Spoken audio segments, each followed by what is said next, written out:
Uşağı məktəbə necə hazırlamaq olar? Bir neçə tövsiyə. Birinci. Hazırlığa təxminən 5 yaşından başlayın. O vaxt uşaq artıq dinləməyi və baş verənləri anlamağı bacarır. İkinci. Uşağı dərslə əziyyətə salmayın, əksinə maraqlanmasını inkişaf etdirin. Məsələn, rəqəmləri öyrənmək üçün loto oynayın. Diqqətini inkişaf etdirmək üçün kartlarla əcd-tab oyununu oynayın. Əgər siz birlikdə ekskursiyalara, sərgilərə getsəniz, bu çox yaxşı olar. Amma elə yerlərə gedin ki, həm sizə, həm də uşağa maraqlı olsun. Məsələn, fermaya gedib heyvanlara baxmaq və ya planetariuma gedib birlikdə ulduzlara baxmaq olar.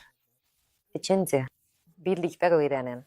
Məsələn, uşaqdan sizə sadə tapşırıqlarda kömək etməsini xahiş edin. Məsələn, mağazada məhsulları saymaq və ya kitabda lazımi səhifəni tapmaq kimi. Uşaqlar özlərini faydalı hiss etməyi çox sevirlər. Dördüncü, ona yazmağı və oxumağı oyun şəklində öyrədin, məsələn, yazı dəftərləri ilə. Bizdə Nadejda Cukovanın Əla bir əlifba kitabı var. Çox tövsiyə edirik. Bu öyrənmədə əsas məsələ dinamikanı qurmaqdır. Məsələn, hər axşam əlifba kitabını oxumaq və ya həftədə 2 dəfə yazı dəftəri yazmaq olar. Beşinci, müstəqilliyi inkişaf etdirin. Uşağı özünə qulluq etməyi öyrəşdirin. Ona geyinməyi, yuyunmağı, özündən sonra yığışdırmağı öyrədin.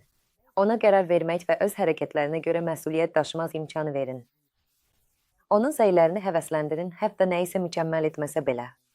Altıncı, məktəbə qarşı pozitiv münasibət yaradın, məktəb haqqında maraqlı kitablar oxuyun, filmlərə baxın.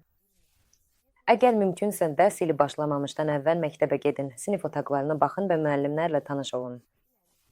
Həmçinin uşağa çanta və dəftərxana ləvazimatlarını özü seçməyə icazə verin. Bu, gələcək məktəb uğurları üçün onu çox ruhlandıracaq. Məktəb böyük və maraqlı bir dünyadır. Uşağınıza bu dünyada ilk addımlarını inam və uğurla atmağa kömək edin.